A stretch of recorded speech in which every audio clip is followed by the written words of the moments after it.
नमस्कार। दूरदर्शन उत्तराखंड में आप सभी का स्वागत है। हमारे खास कार्यक्रम साइंस मैटर्स में आज हम बात करेंगे, चर्चा करेंगे साइंस पॉपुलराइजेशन और कम्युनिकेशन के बारे में।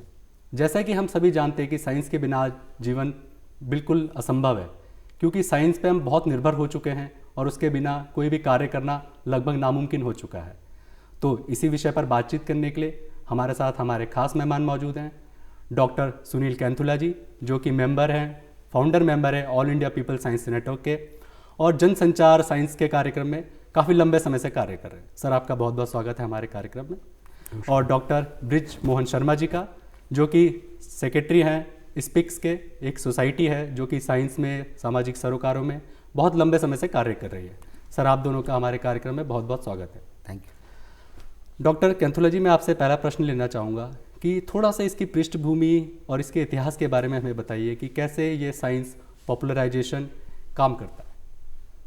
देखिए, इसकी आवश्यकता तो वैज्ञानिकों ने और जो सोशल एक्टिविस्ट हैं उन्होंने महसूस करी। 1960 के दशक में चाहे वो बॉम्बे, ये जो भाभा एटॉमिक रिसर्च सेंटर के कुछ वैज्ञानिक रहे हों, तो जिनका समाज से ताल्लुक़ रहा है कि ये जो ज्ञान है या साइंस है ये कुछ वैज्ञानिक लोगों की चीज़ नहीं है, समाज तक जानी चाहिए। और इसकी शुरुआत इस फॉर्म में हुई कि विज्ञान लेखन से इसकी शुरुआत हुई कि ऐसा लिखा जाना चाहिए कि जो समाज को बता सके कि विज्ञान होता क्या है और उसका जो साइंटिफिक टेम्परामेंट है वो सिर्फ साइंस एंड टेक्नोलॉजी की बात नहीं है, बल्कि जो हमारा समाज है उसका वैज्ञानिक दृष्टिकोण बने, वो सतत विकास की दिशा में जाए। इसमें बड़ा जो काम किया वो केरला शास्त्र साहित्य परिषद करके केरला के बीच में 1962 में ये चीज़ें आई। फिर आसाम में, उड़ीसा में, महाराष्ट्र में, अन्य राज्यों में ये बढ़ता चला गया। और आप ये समझिए कि ये 60s में हुआ, 70s में तो फिर department of science and technology की स्थापना हुई और 82 तक आते आते ये महसूस किया गया कि साइंस कम्युनिकेशन के ऊपर, विज्ञान के संचार को लेकर के एक अलग विभाग की ज़रूरत है। तो 1982 में national council for science and technology communication करके बनाया गया और प्रत्येक राज्य के बीच में जो साइंस एंड टेक्नोलॉजी के जितने भी केंद्र बने प्रत्येक राज्य में, उसके बीच में ये जो साइंस कम्युनिकेशन है एक बड़ा महत्वपूर्ण कंपोनेंट रहा। डॉक्टर शर्मा जी, मैं आपसे जानना चाहूँगा, जैसे आप सेक्रेटरी हैं स्पेक्स के और इस पर काफ़ी लंबे समय से काम कर रहे हैं, सामाजिक सरोकारों में लिप्त हैं और एक लंबा अनुभव है आपको, तो आप अपने अनुभव के आधार पर हमें बताइए कि कैसे साइंस पॉपुलराइजेशन या एक कम्युनिकेट हो रहा है हमारी सोसाइटी में, उत्तराखंड के संदर्भ में खासकर मैं जानना चाहूँगा।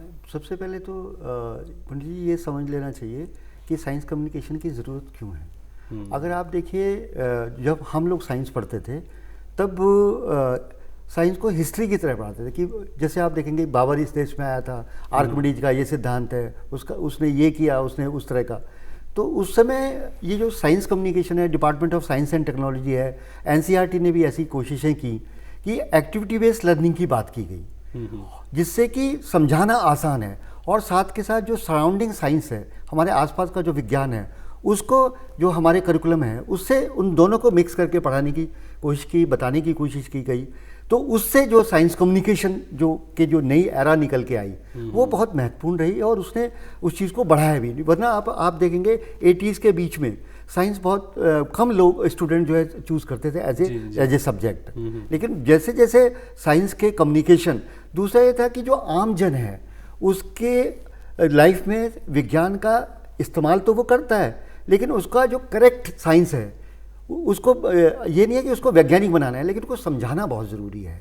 जैसे अभी कोविड-19 में अगर आप एक छोटी सी एग्जांपल देते हैं कि जो आपके जितने जो चैनल्स हैं उनके नीचे स्ट्रिप्स में लिखा आता है कि हल्दी और दूध लेना चाहिए, लेकिन कौन सी हल्दी है ना, कौन से दूध में और कैसे उसको बॉयल करना है, वो पूरा का पूरा जो कैलिब्रेशन है वो साइंटिफिक, क्योंकि उसके हार्मफुल इफेक्ट भी आते हैं, नुकसान भी देगा वो आपके शरीर को अगर आप उनको।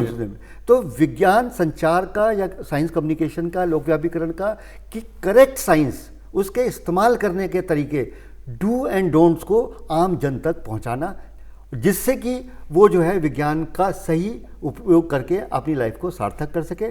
साथ ही साथ जो छात्र हैं और टीचर हैं उनको एक्टिविटी बेस्ड लर्निंग के साथ जोड़ना, जिससे कि विज्ञान का लोकव्यापीकरण हो सके।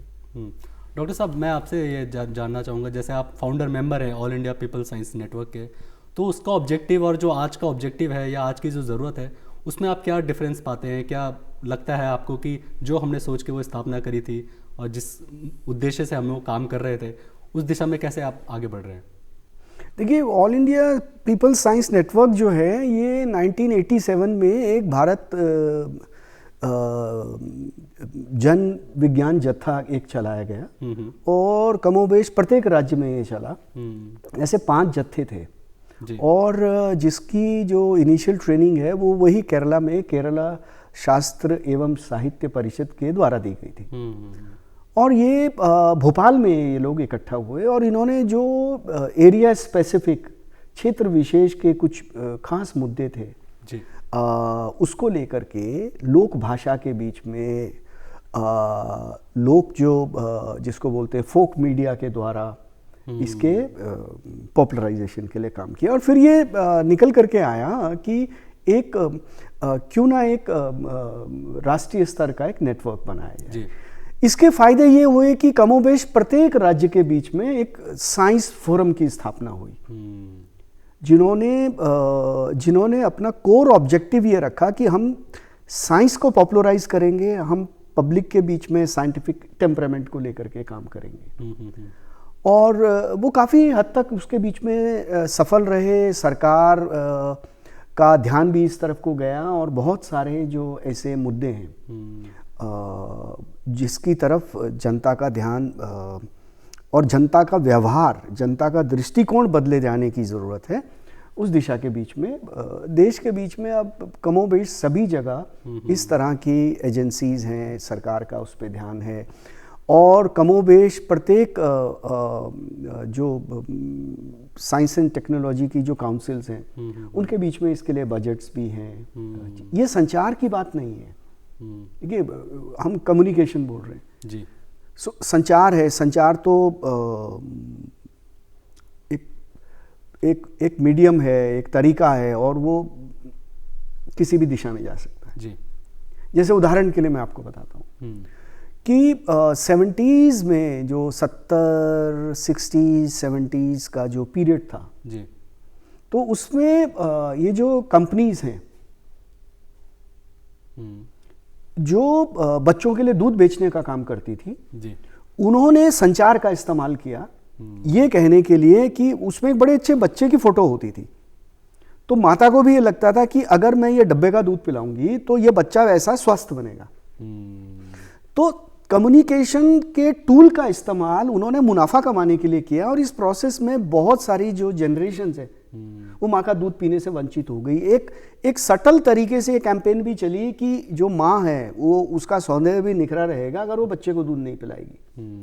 और कुछ परंपरागत चीजें रही विभिन्न समुदायों के बीच में कि जो माँ का पहला दूध है कोलेस्ट्रम जो आता है जी, तो वो बच्चे को नहीं पिलाया जाता था, जिसमें जो उसका बूस्टर है लाइफ का, इम्यूनिटी बूस्टर खासकर। हाँ, तो वो कई समाजों के बीच में कुछ इस प्रकार की मान्यताएं रही कि ये फेंक देना है और बड़े रिचुअलिस्टिक तरीके से उसको कौवे को दे दो और कुछ करके फेंक देते थे जी।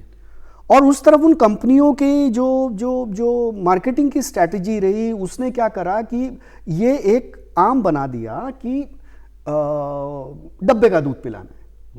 तो ये स्थिति इतनी गंभीर हो गई कि भारत सरकार को बाकायदा एक कैंपेन चलानी पड़ी अवेयरनेस की, जो कि बेसिकली एक साइंस पॉपुलराइजेशन की थी कि बच्चे के लिए माँ का दूध उससे बढ़िया और कुछ है ही नहीं।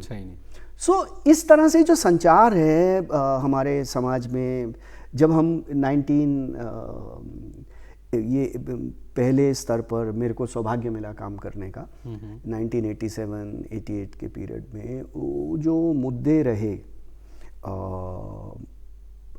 जिसको बोलेंगे कि अवैज्ञानिक सोच के समाज में थोड़ा अंधविश्वास जैसे अंधविश्वास है, रूढ़िवादिता है, रूढ़िवादिता जो रही है। और ये समाज के विकास के लिए एक बहुत बड़ा ऑब्स्टिकल है। जी। क्योंकि साइंस और जो टेक्नोलॉजी है, विज्ञान है, और उससे उत्पन्न हुई जो प्रौद्योगिकी है, यदि वो एक ऐसे समाज के हाथ में आती है जो समाज जो है उसके विज्ञान को नहीं समझती और जो परंपरागत तरीके से उसको काम करेगी, तो उससे अनेक मौकों पर उससे जो है नुकसान हो जाते हैं। जी। जैसे पंजाब की हरित क्रांति के पीरियड में वो थ्रैशिंग मशीन्स आई, तो एक जमाना था कि हर गांव के बीच में कुछ व्यक्ति ऐसे मिल जाते थे जिनका एक हाथ नहीं होता था। सो टेक्नोलॉजी पहुंच गई, लेकिन वो संचार माध्यम नहीं पहुंच पाया कि जो ये बता सके इसका माकूल ऑपरेट कैसे करना है, कैसे इस्तेमाल करना है, यूज करना है। जी, तो इसलिए जब हम साइंस पॉपुलराइजेशन की बात करते हैं तो उसके बीच में वो उस तक, उपभोक्ता तक कोई विज्ञान का प्रोडक्ट पहुंचा देने वाली बात नहीं है, कहीं ना कहीं मार्केटिंग ने इफेक्ट किया है। हाँ, मतलब वो कम्युनिकेट नहीं, जो संचार है, मतलब जो हम समाज तक संदेश देना चाहते हैं, वैज्ञानिक टेम्परामेंट नहीं है जी, आपके पास टेक्नोलॉजी है, तो उसके जाहिर है जो इम्पैक्ट होंगे वो नकारात्मक होंगे। अब हम 1987 की हम बात करें, अंधविश्वास एक बड़ा इशू था। संचार के इस बीच में माध्यम बदल गए, पहले टीवी के जरिए होता था या प्रिंट मटेरियल के जरिए होता था। अभी जो संचार की क्रांति है उसने क्या कर दिया है कि हर एक के पास मोबाइल है, वो एक्सेस कर सकता है, डेटा है। तो हम ये पाते हैं कि जब हम 1980s में बहुत सारी जिसे बोलेंगे कि कुरीतियों के खिलाफ जी, या जो वैज्ञानिक नहीं है सोच, या जो जिसको क्या बोलेंगे मतलब रूढ़िवादिता, या मेरे को शब्द नहीं आ रहा है, तो आप ये पाते हैं कि अगर हम उस अपने जो हमारा विषय है, अगर हम उस पर चौकस नहीं है जी, हम उसको समझ नहीं पा रहे हैं, तो आज आप ये पाएंगे कि इंटरनेट पर जी, जो चीज़ें हम बात कर रहे थे कि ये मदारी, ताबीज बेचने वाले, ये अंधविश्वास की बात करने वाले, वो जो उस किस्म का जो तबका था जो समाज को भ्रमित कर रहा था, वो आज इंटरनेट पे उपलब्ध है जी।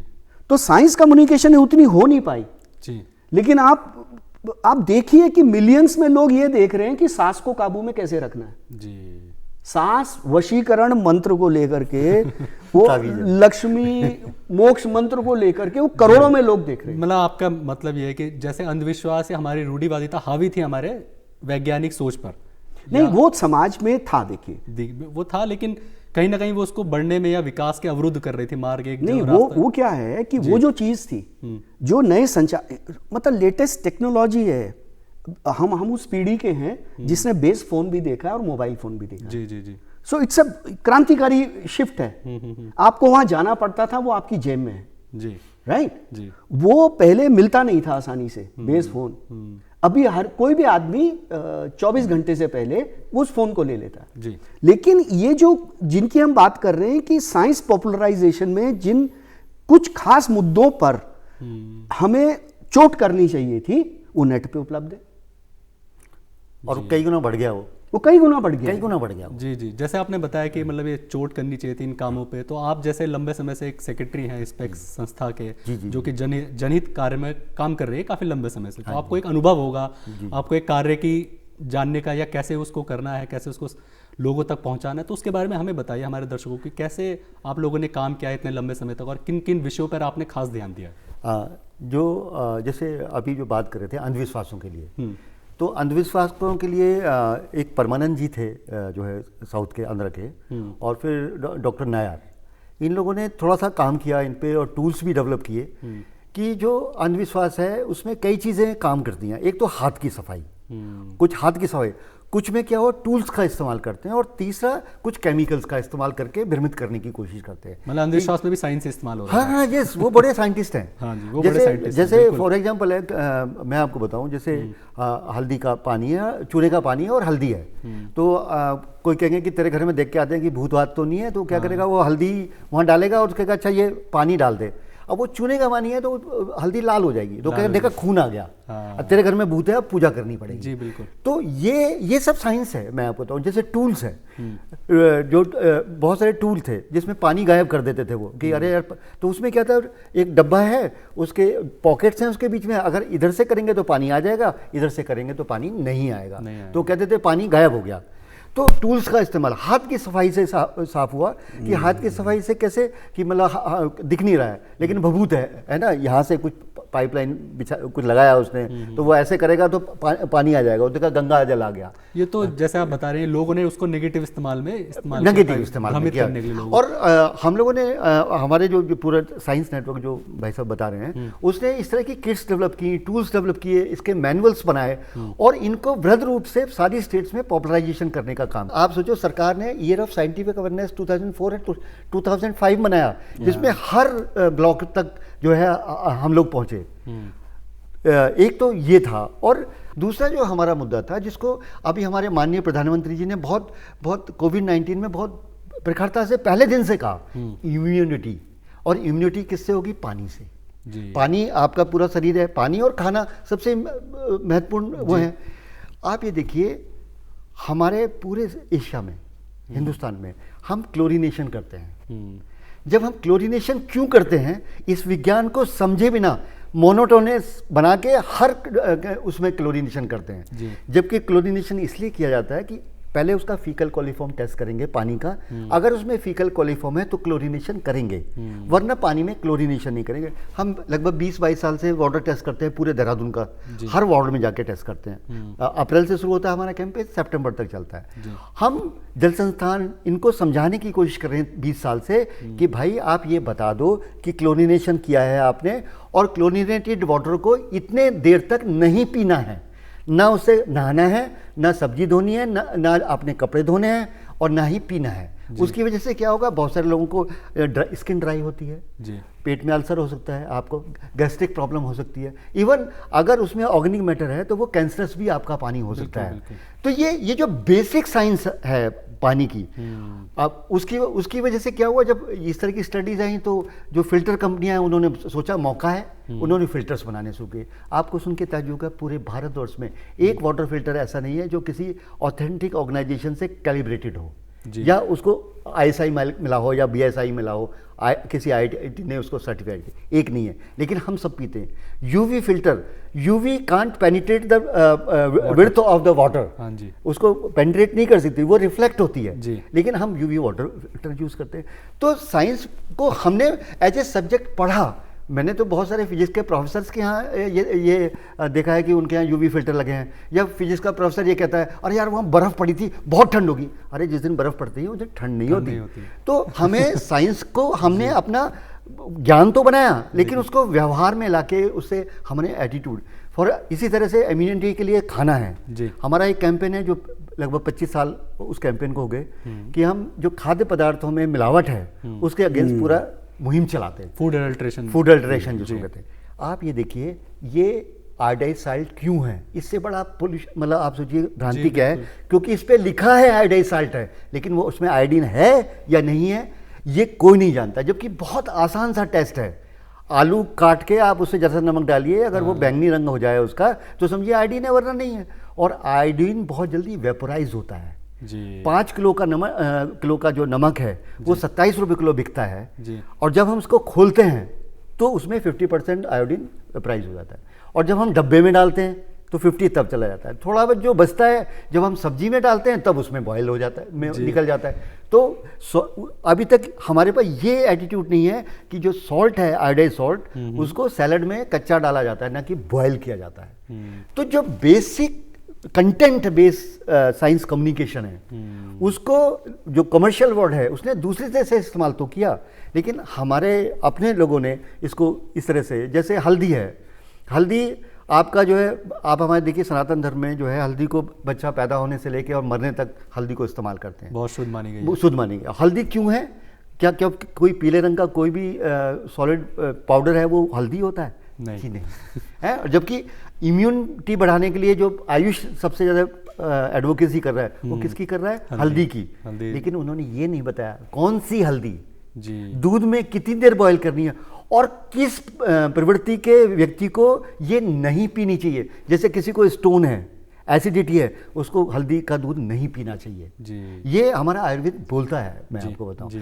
तो जो कंटेंट, राइट कंटेंट, अभी हम कहते हैं ना कि जैसे वाटर के लिए है, वाटर फॉर हेल्थ नहीं, good portable water is portable water, yes, है ना। ऐसे ही जो खाना है वो उसको समझना पड़ेगा। क्यों? एक छोटी सी एग्जांपल मैं बताता हूँ आपको और मैं कहना चाहूँगा जी। आप ये कहते हैं कि आदमी को शुगर हो गया, ये लाइफ स्टाइल डिजीज है। आप जो ऑयल यूज करते हैं उसकी वजह से शुगर आपको होता है, ना कि आपको मीठे की वजह से शुगर होता है। जी। वो क्या करता है, जितने भी हमारे रिफाइंड ऑयल है उन्हें आर्टिफिशियली ऑक्सीजनेटेड किया जाता है। जी। एक बार बॉयल किया, उसकी ऑक्सीजन खत्म, वो बेकार हो जाता है। वो क्या करता है, आपके लीवर के ऊपर एक लेयर बनाता है, जी, जिससे कि नेचुरल इंसुलिन बनना बंद होता है। तो आपको शुगर के लिए आपको जो है ना ऑयल बदलना है, ना कि मीठा खाना बंद करना है। दूसरा एक एग्जाम्पल और है बहुत बढ़िया, जो मॉडर्न जो कुकरी ने हमें दिया है कि जब देसी घी लेते हैं उसमें हम टमाटर डाल के उसको वो तड़का बनाते हैं जी। अनसेचुरेटेड फैट को हमने सेचुरेटेड बना दिया, जो कि बैड कोलेस्ट्रॉल में कन्वर्ट होगा।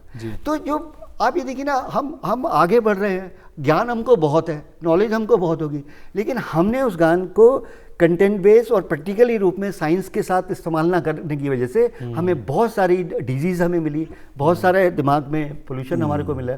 और ये सब मिटेगा किससे? ये सिर्फ कंटेंट बेस्ड जो साइंस कम्युनिकेशन है वो लोगों तक पहुंचाएंगे और उसको करके दिखाएंगे, तो वो तभी संभव होगा। जी बिल्कुल। डॉक्टर साहब, मैं आपसे जानना चाहूँगा कि जैसे सर ने बताया कि इसके प्रैक्टिकल इम्प्लीकेशंस में क्या क्या चीज़ें थी जो हमें समझनी चाहिए थी, जो हमें करनी चाहिए थी, हमने नहीं करी है। तो आपने इतना लंबा काम किया है, तो आपके अनुभव के आधार पर क्या चैलेंजेस आपने देखे हैं पिछले 30 या 40 सालों में अपने काम के अनुभव पर? दो हैं। समाज जो है ये बड़ी एक डायनेमिक चीज़ है हमारा। जी। अभी डायनेमिक स्ट्रक्चर है, क्लस्टर है जिसे हम कहेंगे, कि जिसके अंदर बहुत सारी चीज़ें मिक्स हैं। जी। इसमें दोनों ही चीज़ें हैं। जो मैं कह रहा हूँ कि आप ये पाते हैं कि साइंस पॉपुलराइजेशन की बात करें, देश के कई हिस्सों के बीच में वो डायन कह करके महिलाओं पे चीज़ें हुई, मार दिए गए जी, और इस तरह का, या किसी समुदाय विशेष के खिलाफ कुछ खास तरह का एक दृष्टिकोण या व्यवहार रहा। और ये दुनिया भर की, जिनको बोलेंगे हम कि अंधविश्वास से जुड़ी, जिनको बेसिकली बदले जाने की ज़रूरत है, राइट जी। लेकिन समाज में सिर्फ बुराई नहीं है जी, बिल्कुल। समाज में एक जो पारंपरिक ज्ञान है वो उसका एक वृहत भंडार भी है। ठीक है, तो दोनों ही चीजें को एग्जिस्ट करती हैं साथ साथ जी। तो उसमें क्या है कि क्या होता है कि जो ये है, जिसको हम बोलेंगे कि जो गलत किस्म की सूचनाएं हैं या एक थॉट है जो बिहेवियरल पैटर्न को बदलता है, सो ये तो एग्जिस्ट कर रहा है। ये अब इंटरनेट पे आ गया है अपने पूरा शक्तिशाली रूप लेकर के जी। पारंपरिक ज्ञान भी है समाज में जी। सौभाग्य से जो हमारी वैज्ञानिक जो समुदाय है उसने उसको एक कैटेगराइज कर दिया है। मैं उत्तराखंड के परिप्रेक्ष्य में बोलूं, आपको बहुत सारे जो नॉलेज अभी डेटा बैंक बनाया जा रहा है जी। जो कि खतरे में पड़ गया था। जो नई साइंस आई तो ये हुआ कि एक कम्युनिटी ने ये भी बोला कि ये गांव से आया है ना, ये बेकार है, मैं यूनिवर्सिटी से आया हूं, मैं अमेरिका से आया हूं, मैं ठीक हूं, इसके हमारे को नुकसान भी हुए। तो उसको कैटेगराइज किया गया है, उसको TEQ बोलते हैं, ट्रेडिशनल इकोलॉजिकल नॉलेज जी। तो हमारे वैज्ञानिक जो समुदाय है वो बकायदा उसको अभी डॉक्यूमेंट कर रहा है TEQ को, और आपको बहुत ही बढ़िया हमारे उत्तराखंड के बीच में हमारे वैज्ञानिकों ने उसको डॉक्यूमेंट करके रिसर्च पेपर्स में निकाला। मैं आपको एक उदाहरण के जरिए बताना चाहता हूँ। जो हमारा भोटिया जिनको बोलते हैं रोंगपा समुदाय है, जो उच्च हिमालयी क्षेत्रों में हमारे रोंगपा समुदाय के लोग रहते हैं, और जो जितने भी कम्युनिटी समुदाय उच्च हिमालयी क्षेत्रों में रहते हैं, चाहे वो कश्मीर में हो, वो नेपाल में हो, भूटान में हो, कहीं भी, हिमाचल में हो, उच्च हिमालयी, उनकी एक खास चीज़ है, एक खास पेय है। वहाँ पर शरीर से पानी इतना निकलता है कि आप ये पाएंगे कि हर एक कम्युनिटी की एक ड्रिंक है जी। वो चाहे तुम्बा हो, मतलब उसमें थोड़ा अल्कोहल होता है, छांग हो, कहवा हो जी। आप ये पाएंगे हमारे रोंगपा समाज जो है, ये जिसको जा बोलते हैं, लुणिया चा, नमकीन चाय पीते थे। सो ये कॉन्टिन्यूसली उस चाय को पीते ही रहते थे। तो इसलिए हम ये पाएंगे, और ये सारे समाज ऐसा ही करते हैं, इसीलिए वो उतने जो हार्श, जो विकट, जो इन्वायरमेंट है उसके बीच में वो जिंदा रहते हैं। तो हमारे रोंगपा समुदाय की जो चाय थी, उस चाय के बीच में वो एक पाउडर डालते थे जो थुनेर की छाल से होता था। और ये 1960s के आसपास पता चला कि ये जो थुनेर है, इससे जो तेल निकलता है उससे कैंसर की दवाई बन सकती है, और आज बन रही है। तो ट्रेडिशनल नॉलेज क्या है कि वो समुदाय सदियों से उस चाय को पी रहा है। तो ऐसी बहुत सारी पारिस्थितिकी को लेकर के, बहुत चीजों को लेकर के साइंटिफिक ज्ञान है समाज के पास। उसी समाज में शायद कुछ अज्ञान भी हो सकता है। तो अभी जो आज के चैलेंजेस ये हैं कि हमारे को, अगर मैं शहर से हूँ तो मेरे को जो ग्रामीण समाज है उसके बीच में ये जो TEQ है, ये जो ट्रेडिशनल नॉलेज है, इसे सहेज कर रखना है, इसे सहेज के, ये खत्म हो रही है बहुत तेजी से। बिल्कुल सर, एक रोंगपा महिला जो है, रिसर्च पेपर बताते हैं कि भोटिया महिलाएं 100 से ज्यादा पेड़ों की मेडिसिनल प्रॉपर्टीज को जानती थी, और जिसके ऊपर आज जो हमारी फार्मा इंडस्ट्री है काम कर रही है। आयुर्वेदिक या आयुष के अंदर ये बहुत सारी रिसर्च का एक नया टॉपिक हो सकता है। बिल्कुल आपने बहुत अच्छी बात कही। हाँ सर, समय की कमी के कारण बस मैं आखिरी एक लाइन, एक कोई संदेश आप लोग अगर देना चाहे साइंस पॉपुलराइजेशन कम्युनिकेशन के थ्रू, आप हमारे दर्शकों के लिए एक लाइनें आप बता दीजिए बस। सबसे पहले आप। मेरा इसमें पंडित जी एक बात कहनी है, जो पारंपरिक ज्ञान की बात भाई साहब ने की है, उसको साइंटिफिक, अभी मॉडर्न परिप्रेक्ष्य में साइंटिफिकली कैलिब्रेट करके लोगों तक पहुंचाना जाना बहुत ज़रूरी है। हमारा जो पारंपरिक ज्ञान था, नमस्ते जी, घर में घुसते तो हाथ धोते थे, हाथ पैर धोते थे। लोग कोविड-19 में वही तो कर रहे हैं, पूरा वर्ड वो हमारे को फॉलो कर रहा है, समझ रहे है ना। वो पारंपरिक ज्ञान था हम, है ना। और हम घर में जाते थे तो माँ जी कहती थी कपड़े उतार के खाना खाओ बेटा, और ये सब चीज़ें, ये सब क्या था, ये एक साइंटिफिकली हमारा जो व्यवहार था, हमारा जो लाइफ स्टाइल है, विज्ञान लाइफ स्टाइल है सर हमारी जी। और उसके साथ उसको ठीक से समझ के उसको सहेजना। जैसे सुश्रुतों में मैं आपको बताऊं, कब सुश्रुतों ने लिख दिया था वाटर प्यूरिफाई करने का एक छोटा सा तरीका, कि मिट्टी का एक गोला बनाइए, रेड हॉट करिए उसमें चूल्हे में, और पानी के अंदर डाल दीजिए, तो उससे फीकल कॉलीफॉर्म तक भी खत्म होता है। ये सुश्रुतों ने जो है एक्सपेरिमेंट किए थे। तो हमारा पारंपरिक ज्ञान वैज्ञानिक ही आधार पर है, सिर्फ मॉडर्न परिप्रेक्ष्य में उसको कैलिब्रेट करने की आवश्यकता है और उसको आम जन तक पहुँचाने की आवश्यकता है। जी, आपने बहुत अच्छी बातें बताई कि पारंपरिक ज्ञान भी साथ साथ चलेगा तो एक जीवन शैली जो हमारी है, जो हमें सदियों से जीते आ रहे हैं, तो उसमें भी कोई खास फर्क नहीं पड़ेगा। या अडेप्ट करने में हमें जो एक लगता है कि हम ये साइंस के तरीके को क्यों अपनाएं, तो वो समझने में थोड़ा आसानी होती है।